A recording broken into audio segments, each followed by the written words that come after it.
Uh, Acts 10, verse 34 through 43. And this is the NIV. Then Peter began to speak, where it says, I now realize how true it is that God does not show favoritism, but accepts from every nation the one who fears and does what is right. You know the message God sent to the people of Israel, announcing the good news of peace through Jesus Christ, who is Lord of all. You know what has happened throughout the province of Judea, beginning in Galilee after the baptism that John preached, how God anointed Jesus of Nazareth with the Holy Spirit and power, and how God went around doing good and healing all who were under the power of the devil, because God was with him. We are witnesses of everything he did in the country of the Jews and in Jerusalem. They killed him by hanging him on a tree. But God raised him from the dead on the third day, caused him to be seen. He was not seen by all the people, but by witnesses whom God had already chosen, by us who ate and drank with him after he rose from the dead. He commanded us to preach to the people and to testify that he is the one whom God appointed as judge of the living and of the dead. All the prophets testify about him, that everyone who believes in him receives forgiveness of their sin. Acts 10, 34 through 43.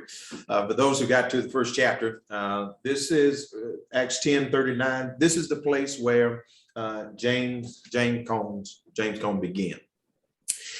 The cross and the lynching tree. Well, my hope is that over the next few weeks, we'll be able to follow this kind of study overview, aspirational effort, where tonight we'll look at introduction and chapter 1. Next week, we'll look at chapter 2 and chapter 3. And February 16th, we'll look at chapter 3 through chapter 4. And on February 23rd, we'll do chapter 5 and the conclusion. I'm just prepared and we'll follow under the assumption that we all will be moving along and working along to the best of our abilities with respects to this reading specific text. I know that life happens. I'm in higher education. I also pastor a church, also working on some further studies. So I get it, that life happens. But I do not want you to think that just because you do not get a chance to get to the reading that you will be shamed in any capacity or anything of that sort. Really want you to be present and really open for participation. I think dialogue with the text is going to be great, but also I am even more confident that we would just simply use James Cohn's work as a launching pad and for dialogues that we can place contextually within our own respective tradition, background, relational status, the way we interact in our daily lives. So that is my hope and aspiration in our dialogue and discussion as we move forward. So with that, next slide. I want to spend a little time and let's create and formulate a runway for this idea of the cross and the lynching tree. Who is James Cohn? Who is this guy who has this very cunning title of this book? James Cohn served as the Bill and Judith Moyer's Distinguished Professor of Systematic Theology at Union Theological Seminary. He's raised in Arkansas. And in being raised in Arkansas, Cohn possessed the theological acumen of religious excellence. Cohn's area of specialization, his training is in systematic theology. To be honest, his dissertation was actually on Karl Barth of all people. So his training is he's a Barthian scholar as a whole, and Cohn reflects that his writing began with frustration with white theologians. He is a product of the segregated South, the Jim Crow consumed South as a whole. And with his rearing in Arkansas, Cohn was introduced to the reality of segregation and its manifestation in social life. Cohn's theological upbringing took him to progressive institutions, but they were still silent upon the plight of Black life and its development in America. Cohn's educational background included, he attended the historically Black college, Philander Smith College in Arkansas. In 1961, he went on to earn his MDiv at Garrett Theological Seminary. And then from there, he went on to earn a Master of Art and his PhD from Northwestern University. And Cohn lived between the tension of Christianity and the affirmation of Black life and dignity in concert with in the 1960s, the developing Black Power movement, as well as the message of Malcolm X. In Cohn's memoir, said I wasn't going to tell anybody, Cohn recounts that the turning point for him was the 12th Street riot of Detroit. You see pictured here in the summer of 1967, where his theological expression and his reality of being a Black man in America and a Christian came to an unresolvable conflict. Here's a quote from Cohn. He said, "I was fed up with white theologians writing about the gospel as if it had nothing to do with Black power and Black people's struggle for cultural identity and political justice." He said, "I was fed up with liberal white ministers condemning the riots instead of the social conditions that created them. I was fed up," Cohn goes on to say, "I was fed up with conservative Black churches preaching an otherworldly gospel as if Jesus had nothing to say about how white supremacy had created a world that was killing Black people." Cohn contends that Black power is the gospel of Jesus in America today. This is from his time in the 1960s. And this is his central claim in response to the Detroit Rebellion. Cohn works to synthesize the importance of Black dignity and life in concert with the lived experience of Blacks in America. Next slide. So we got Malcolm X would contend that Christianity is the white man's religion, and the tension of the gospel and Black power was a reality that Cohn had to pierce through. I'm just trying to set up this runway so when we get to flying, we won't have to put the plane together. It'll already be together as we get there. The tension of the gospel and Black power that he had to pierce through, his upbringing in the African Methodist Episcopal Church gave a solid grounding that the Christian message served as his foundation for Cohn.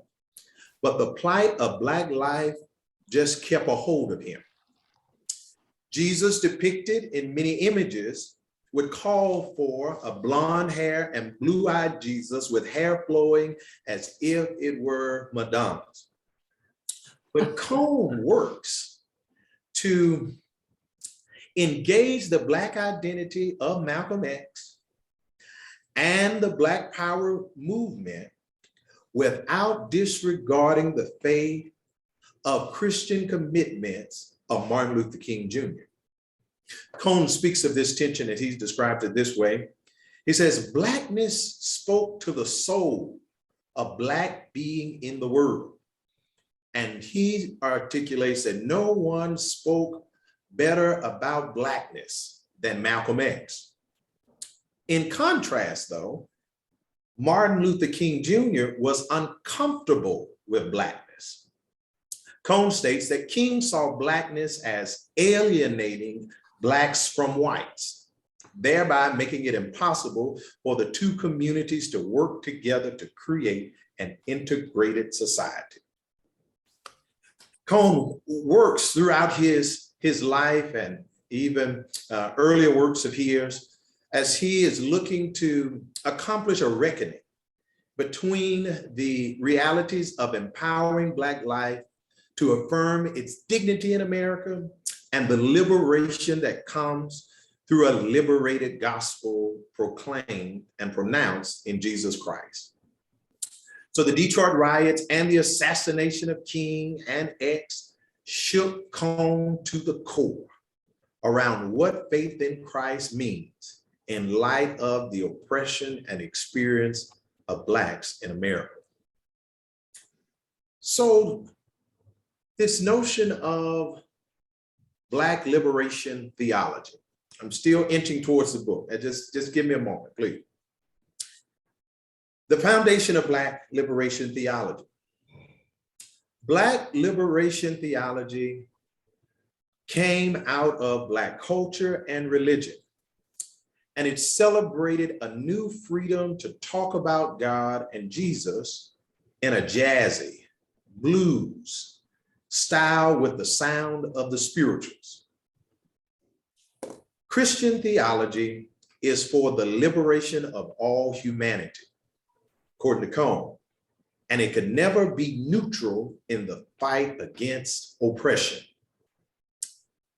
Cohn surmises that the limitations of white theology centered around the lack of inclusion for the plight of humanity, especially towards Black people and those that were oppressed in American culture, socially and economically.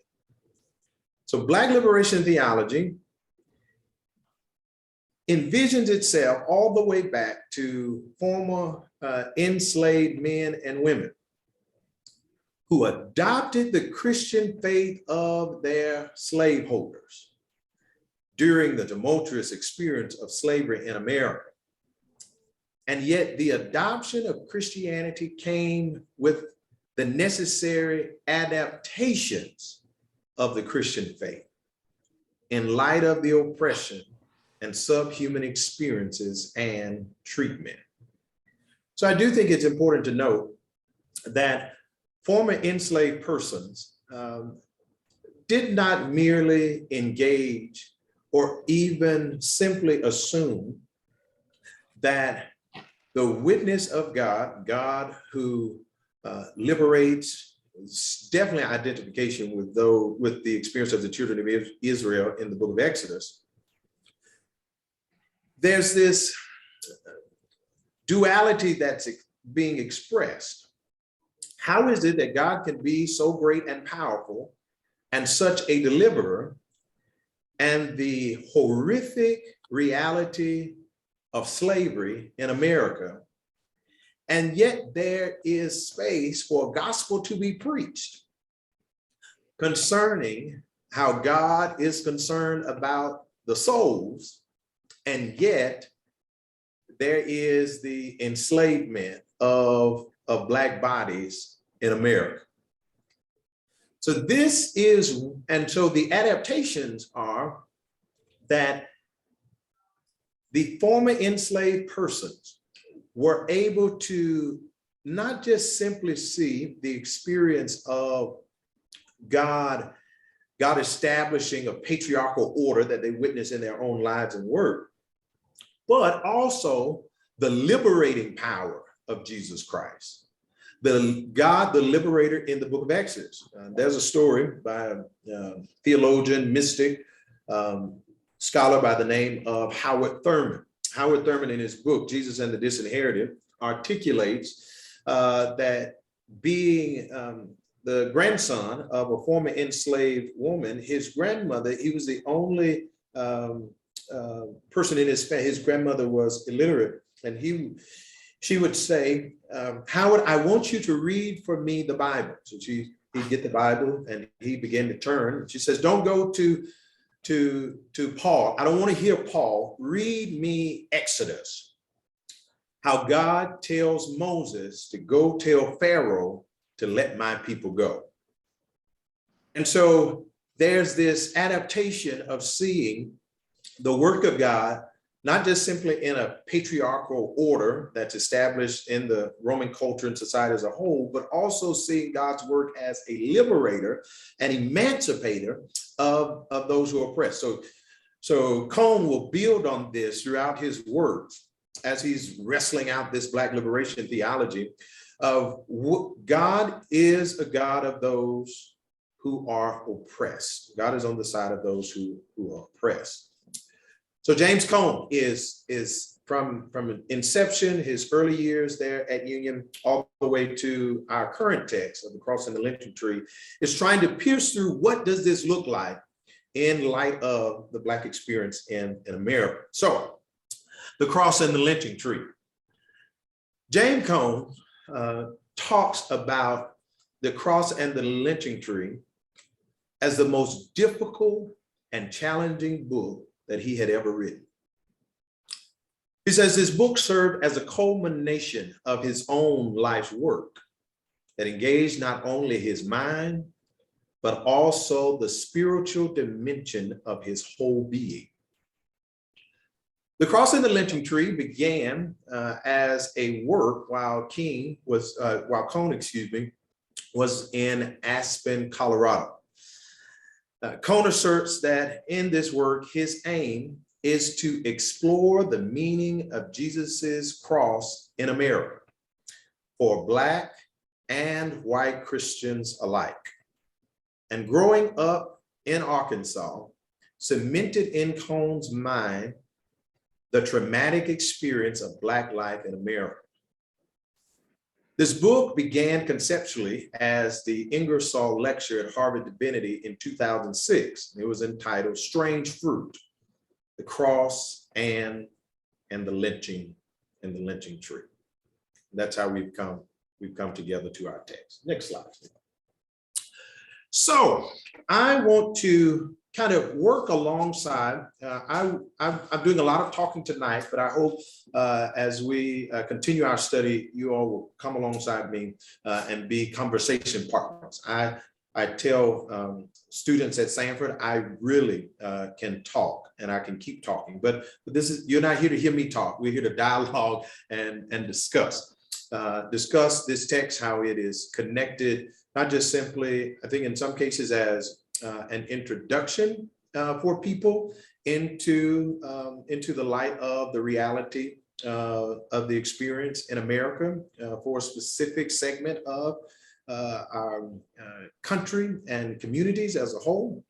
But also I'm hoping that we can draw even further what this looks like in our own contextual experience and background as well.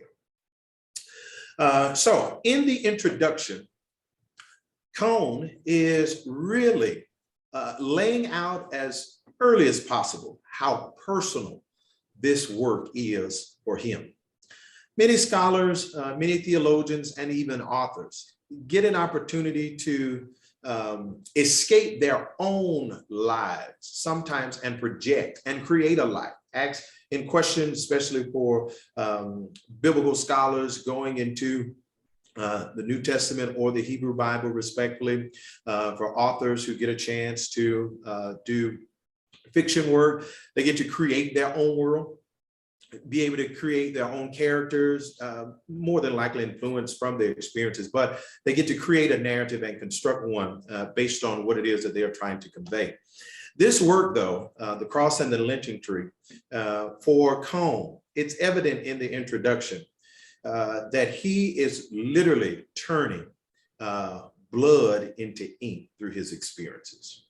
He talks about how the reality in Arkansas of it being a lynching state, how the reality of lynching in America was not just simply something that he heard about or even something he would have the privilege of recording or the privilege of investigating, but he's drawing in on how his entire being has been impacted and affected directly from what the lynching tree represented, but also how it is that one's Christian faith, especially after seeing it from the viewpoint and perspective of Black life in America. Fannie Lou Hamer says it this way: the only thing that has kept Blacks in America sane is that God is the one who has kept them sane. With the reality of the lynching tree, with the reality of what the lynching event as a whole represented. I hope you were able to pick up that Cohn is insinuating that the lynching tree was not just simply a place where Black bodies would hang from, but the lynching event as a whole had this public spectacle where there are newspaper articles, that ads are placed in the paper that make these announcements of these activities and events.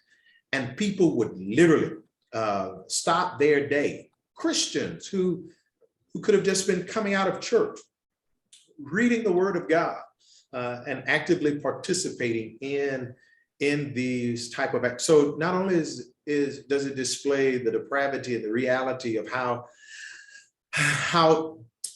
people not innocently, people were directly complicit in the reality of what was taking place. I would like to make note, if you're interested in further exploring the dynamic of lynching, there's a wonderful museum in Montgomery, Alabama, the Equal Justice Initiative, which is spearheaded by Brian Stevenson. There is the National Memorial of Lynching. There it tells even further the stories of lynchings and their impact. And it's not just simply in Alabama. They've done history all across the country to see the impact as well as the reach of lynchings as a whole. So that's kind of my introduction. Are there any questions in the chat? I don't know if there's been any that's been anything that's percolating or causing you to think about with respects to, Black liberation theology, kind of what are some of the, I would say, characteristics. Cohn is going to get into that in chapter 1. We'll make identification with, but also just about the man, James Cohn. If there's anything, you can just let me know. Stop sharing. Oh, you can stop. Yeah, you can stop sharing. I can see everyone there.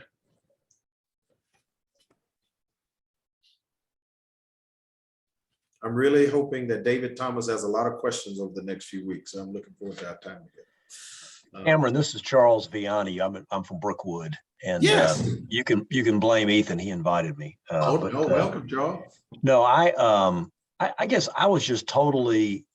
So I grew up. I was born in 1957. I'm 64 years old. Grew up in Jackson, Mississippi. Was in church, I guess, all of my life. But I had, certainly public schools never really taught this in history, in our Mississippi history. I'm not sure about Alabama or other places that I recall. And I was really shocked as I was reading the intro in the first chapter, I guess just sickened by how this was a social planned event. Lynchings were social planned events advertised in the Atlanta Constitution and other papers around. I had no idea. I mean, I think of the Klan or folks in the backwoods doing these kind of things, but I had no idea it was so out there in front of everybody's face. And I'll just add to that. And yes, Reverend Thomas, you know me, I'll be asking a million questions. So prepare, friend. It's so good to see you. And thank you in advance for doing this. I mentioned to Ethan earlier that I had occasion to be in the Legacy Museum this past weekend, and also went over to the memorial yet again. Belinda and I had been down there before. And by the way, if you haven't been since October, They have actually moved because it has been such a huge draw to Montgomery from people all around the country who have come and visited the memorial and so forth, that they had to expand. And you come out of that latest exhibit just numb. And it goes back to what Charles just said, where I hope to gain more insight on this, is how we, different communities in this country that we call the United States of America, have two separate mindsets that have been formed by the way mindsets are, right? The way we're raised, the way we're taught, the community that we hang with, on and on and on. A lot of things we know can go into that formula. But I looked up and I found the county of my birth, Troup County, Georgia. And the Legacy Museum and EJI have a database where you can actually go on and by county, from any county in the United States that has had this, has lynchings that they've been able to document. And my home county of Troup County, Georgia, had 3 lynchings that they know about, the latest being in 1940. I was born in 1959, spent my growing up years in LaGrange, Georgia, in Troup County. And I was just blown away that I had never heard about that. It was not discussed. My parents were very progressive parents, and I went to a desegregated school, and I started that in 3rd and 4th grade. And my parents did not keep me from doing that. There was an effort after the desegregation of schools to still, hey, let's move over here, let's move over here. My parents didn't do that, and they did that for a reason. And yet still, I had no idea that those atrocities had occurred. So I hope we'll dig into that more about how we can grow up in these parallel universes as far as our background and our mindset, worldview can evolve and so forth. So I'm grateful again that you're leading this for us. Looking forward to it. No, I'm thankful. Thanks for the insight there, David, that EJI Lynching Museum is worth the ride to Montgomery. There's also an amazing restaurant right next door to it called Panny George's that you can get a great lunch. I'm a food connoisseur, so please excuse me. But in doing that, the lynchings represent not just simply a public spectacle, as Charles made a test to, because we always under the impression that, oh, there were evil people who were out here, clans, and they went out into the woods in order to do this. But these were public spectacles. And these public spectacles were really brought on and were activities to, first off, incite fear. It's such a public spectacle in order to incite fear because you do not, especially for Black people, you do not want to do what this person has been accused of. And if you are even tempted to think about doing it, this will be your reality. So not only is it a public spectacle, but it also works to incite fear. And inciting fear, it would be generational fear. Like the way Cohn begins to describe it, and he then alludes to, I think it's Robert Baldwin's Dickens, one of the poets that he refers to. He says, I've never been lynched before. He says, but I walk around in this fear as a result of the trauma in which was birthed in me as a result of lynchings and their realities. And so in this public spectacle and inciting fear, how is it that, I don't know how, how this will sound when I say it, but the more I read, the more I dive into the reality of America and how racially divided our history just just the plagueness of our racial history. I am really blown away at how Christianity is still a viable religious option for Black people in America. I mean, I'm just being honest and once again, under this safe and brave space here. I think about my own life. I think about my own upbringing. And the reality is that Cohn alludes to this in chapter 1. But there is this unique relationship that is found with respects to Black life, specifically in light of the lynching tree. But there also is this identification with the cross of Jesus Christ. I don't think that you and I probably will agree on everything that Cohn says, but I am convinced that Cohn is pushing us towards a reality that he's writing this very much to give insight and clarity on the Black experience in America in light of a Christian faith. But I also think that he is providing for those who are not Black in America, but are of the Christian faith, providing a new space and opportunity to explore salvation, so soteriology, who is Jesus, so Christology, but also this notion of who we have been and who we have the capacity and potential to be as the church. He begins in chapter 1 to include nobody knows the trouble I see.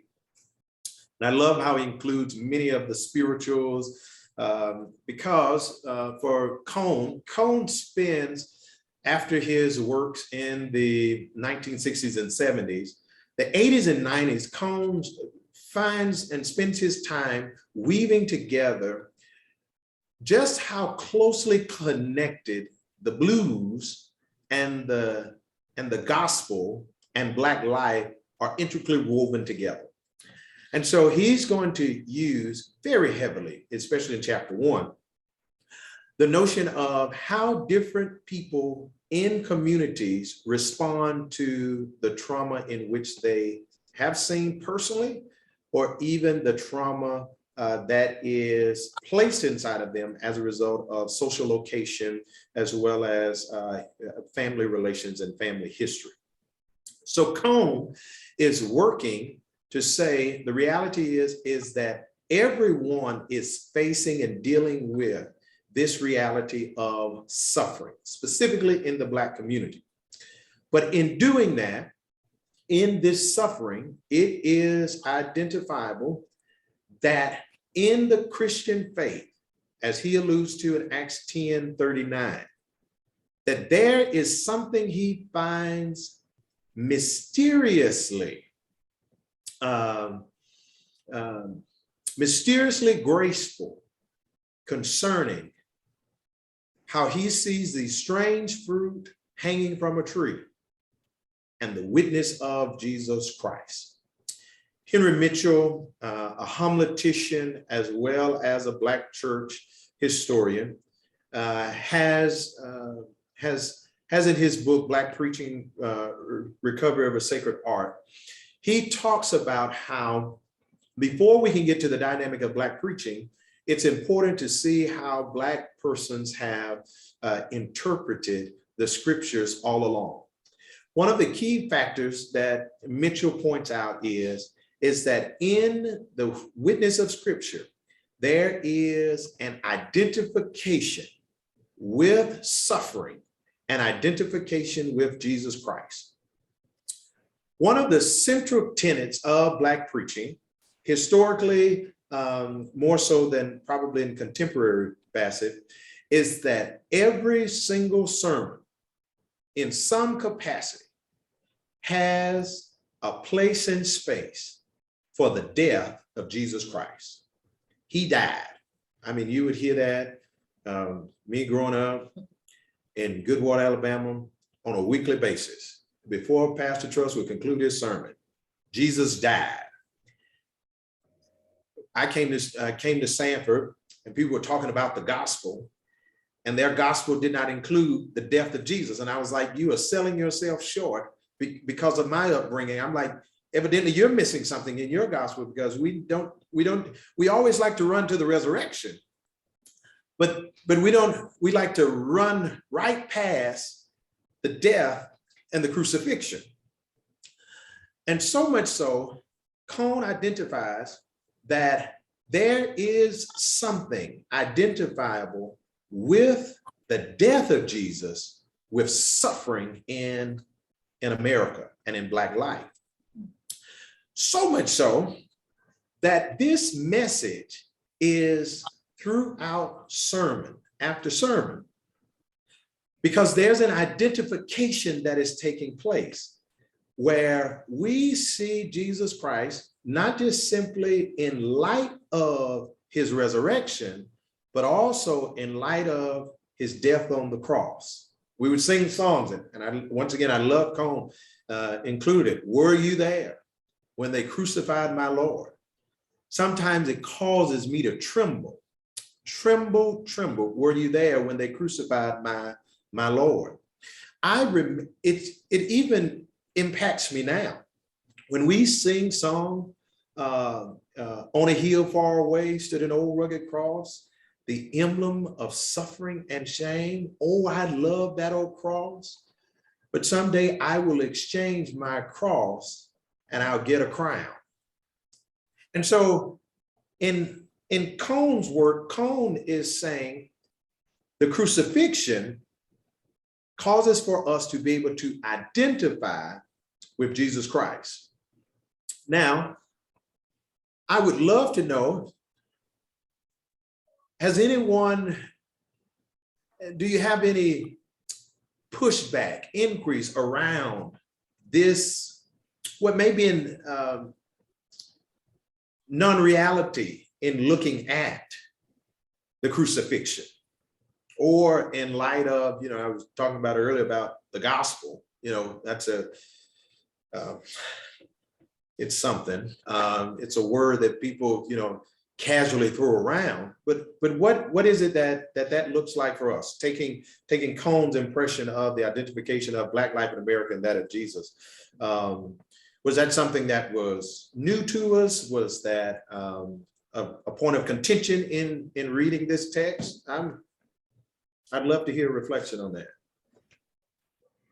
Dawn, go ahead. I won't say much, but I will say this. I think that this is such a personal and such a highly intimate study for each person, that we each have to allow this to be processed through the filter that we each have experienced. And just listening to the two examples we heard earlier, somewhat close in age, but yet very different experiences. I'm very sure that even though many of us may have even grown up close in proximity, we each experienced it in a very, very different way. And our churches processed it and handled it in a very different way. All of it, not just the message, not just the gospel, but everything. I was from Houston County, very, very deep Southeast Alabama. And it was a very different experience, I think, from even what was experienced in Birmingham throughout that time. And the way I was even taught about so much of the history, and then coming to Birmingham and being involved in the history of Birmingham and the history of our nation. And it's very, very painful, as I believe it was Charles that said that it was painful. It's very, very, very painful, but trying to understand in light of the gospel for what each of us understands it to be, and in light of your journey and in light of each of our journeys, I hope we all understand and give due time and due acknowledgement to how deeply, where did you go? Oh, you jumped. How deeply personal this really is, and such a growth. So death and the journey and the sacrifice, all I'm anxious to see how we all process that, and if we're honest and transparent about it.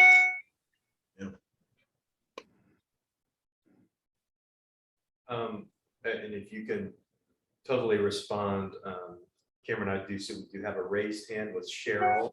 And Yeah, then I sure. see Warren is waving as well. So just want to make sure that. Yeah, sure. No. Let's keep it going. For them.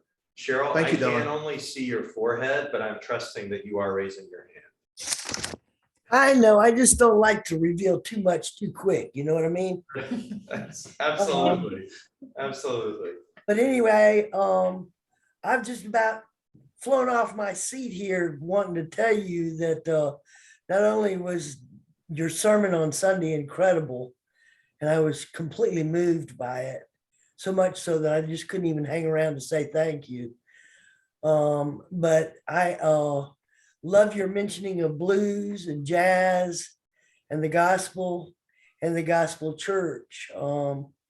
My experience has been mind-blowing to me. I have had the opportunity for about 20 years now to play every fourth Sunday at a very small Friendship Baptist Church in Rosedale, Alabama, which is a subdivision of Birmingham, and it's in Homewood. It's a membership of about 150 kids. I'm talking maybe 15 and under, and about 45 adults. And it's a Black community, and that was raised all together growing up. It's kind of an unusual community, but I've been working there every fourth Sunday, learning about Black history and Black music, spirituals, gospel, contemporary, etc. And of course, listening to some of the sermons. And it's been an incredible eye-opening experience. I was raised in Bradenton, Florida. I was born in 1951, and I had no experience of racial difficulties either by white people or Black people. I guess it was because I was incredibly sheltered. I had a lady that she 80% raised the family, because my mom was very active in music, and she was a beautiful Black woman who had a family. And the only thing I didn't understand when I was growing up was that her neighborhood was on one side of the railroad tracks, and my neighborhood was on another side of the railroad tracks. And there wasn't much union between the races. There was very much a segregation, but it didn't seem like a segregation. It was just, they live over here and we live over there. I don't remember seeing any conflict growing up. I was raised in a white community, white schools, all of that. And the first experience I had with racial situations was when I moved to Birmingham, and I was standing in line at a Burger Queen across from Birmingham Southern College in 1969. And there was a Black lady standing in line, and there were several white gentlemen and women standing in line to get a burger. And she was about third in line behind two white men, and there were about 4 or 5 of us behind her. And everybody kept butting in front of her, and nobody said anything. They just walked in front of her and made their order. And when it got time for my turn to butt in front, I said, "I'm sorry, miss, why don't you go ahead?" And she turned around and looked at me like I had slapped her in the face with terror in her eyes. And I almost started crying then because I didn't understand it. But I knew it was wrong. And it is a very personal thing to me. I've been lucky enough to have a jazz band here at this church. I'm sure you'll hear about it from either Tim or Ethan. And it involves some wonderful Black men that play the instruments along with some white men in my band. I've been informed about Tuxedo Junction, which is where the white musicians used to sneak out and play with the Black musicians in town back in the 20s and the 30s and the 40s. And there was no mention of race or discussion or friction or anything. Everybody just played together and had a good time. And then I am dating a young man, not that we're that young anymore, who is Black, and he's the most precious thing in my life. And I've learned a whole lot real quick over about a 20-year period. I mean, maybe it's not that quick to other people, but it's been quick to me because I just didn't understand. I didn't have any experience with any of the history that you've experienced or that's written about in this book. But I look forward to hearing from you more about what you've been through personally and what you know, not only that's contained in this book, because what concerns me more than the lynching even is the quiet mistreatment of Black and other colored, brown, yellow, whatever color, other than white, non-white communities all over this country with education, with economic opportunities over the years, over and over and over, with how banks and corporations have sectioned off communities so that they don't integrate over the years. And I'm talking from early 1800s on forward. All of those things, they just are on my mind. And so I look forward to hearing from you. Thank you.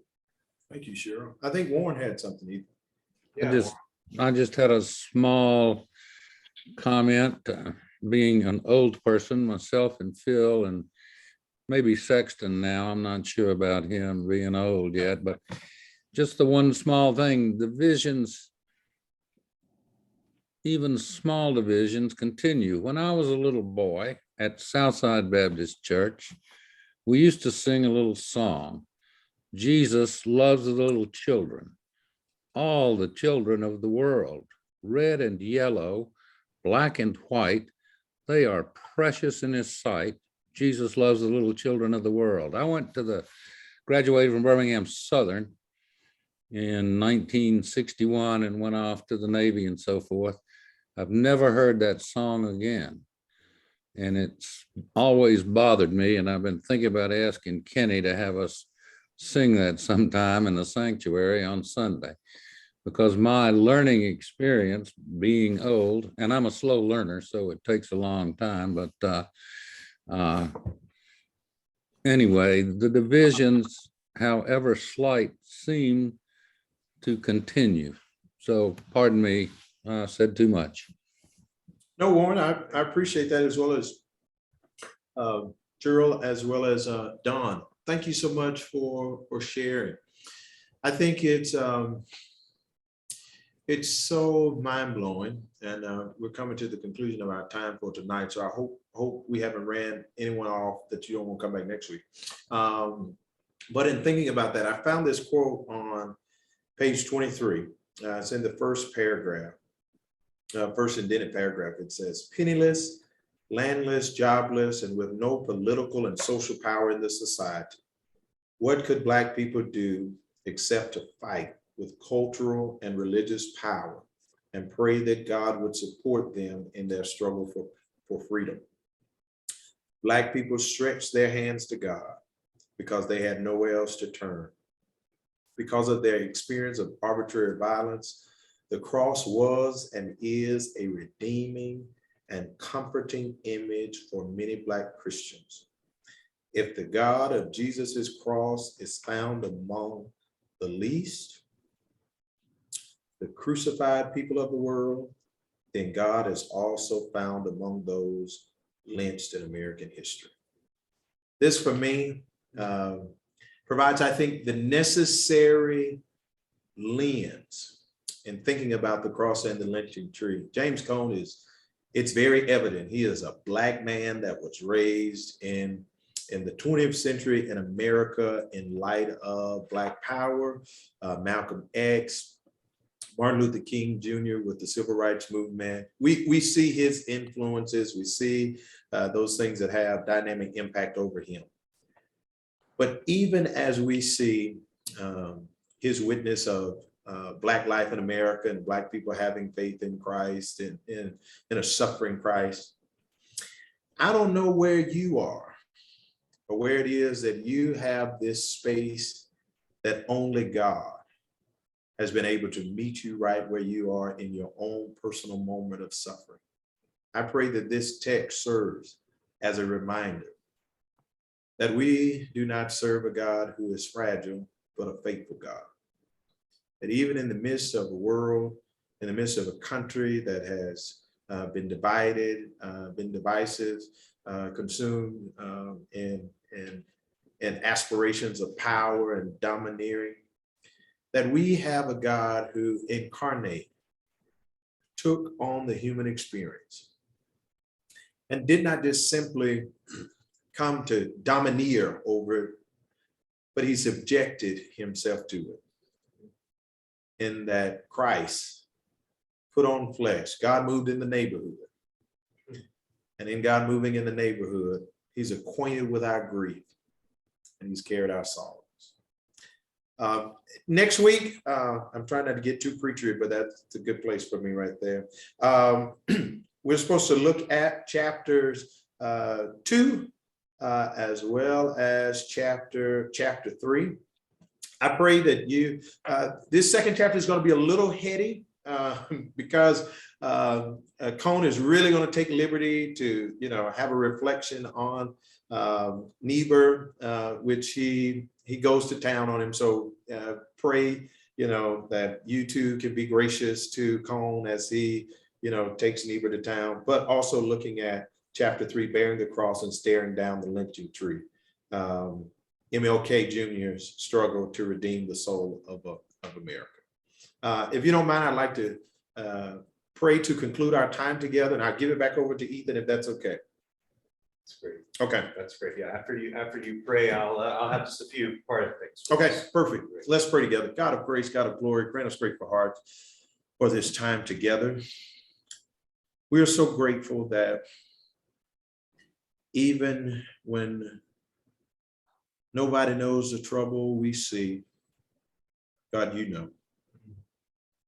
And we're grateful that you do not run from our fears, our anxieties, our troubles, but you get involved with us. And we are grateful for that reminder. I pray for this study. I pray for this group that we may lean in on ways in which we can see your work, not just simply in the pen of Dr. Cohn, but how you are still writing our story, writing our lives in, and how, God, you are not wasting any experience, but even in the messiness of life, you are still able to bring out good for your glory. It's in Christ's name we pray. Amen. Reverend Thomas, thank you for just getting us started. And I think, as you said earlier, that this is an amazing launching pad for us. So as we do this, if there are questions, things like this, it sometimes takes a little bit of time to sink in. You might have some things where you think, man, I really wish I would have asked about X, Y, and Z. Email me. What we can do is you can reach out over the next days. And I think that we can talk through a way that we might be able to address some of those questions at maybe the beginning of our next session before we dive in, just so that make sure we don't leave anybody behind. And again, this is just beginning this conversation. Everybody is on their own journey. This is stated, Dawn, I think, gave us a lot of beauty there. is that we're all in this together, but again, all from different places. But again, God is walking alongside us, and we're walking alongside one another. And so I encourage each of you to keep on showing up. Your presence is a gift. It's a gift to be able to see one another, and it's a gift to be walking through this together. So again, any questions, please reach out to me via email. I will be sending this group an email following over the next few days, just as a check-in, so you can reply there or reach out directly to me with any questions. What my plan is in the coming weeks, we have recorded at least the beginning of Reverend Thomas's kind of lecture up until this point. Moving forward, what we'll like to do is, if there are times of particularly lecture-based things, we will record it, but it won't be something where we put all of the discussion online. We want to make sure that this is a safe place, that there is consent to being, placed on the web in that way. And so, again, we want to foster that kind of space here. So very grateful. You guys have a wonderful evening. Love to all. Let's keep on walking together. Good night, everybody. Good night. Bye. Bye, folks. Chapter 2 is uncomfortable to read. I've completed that one. So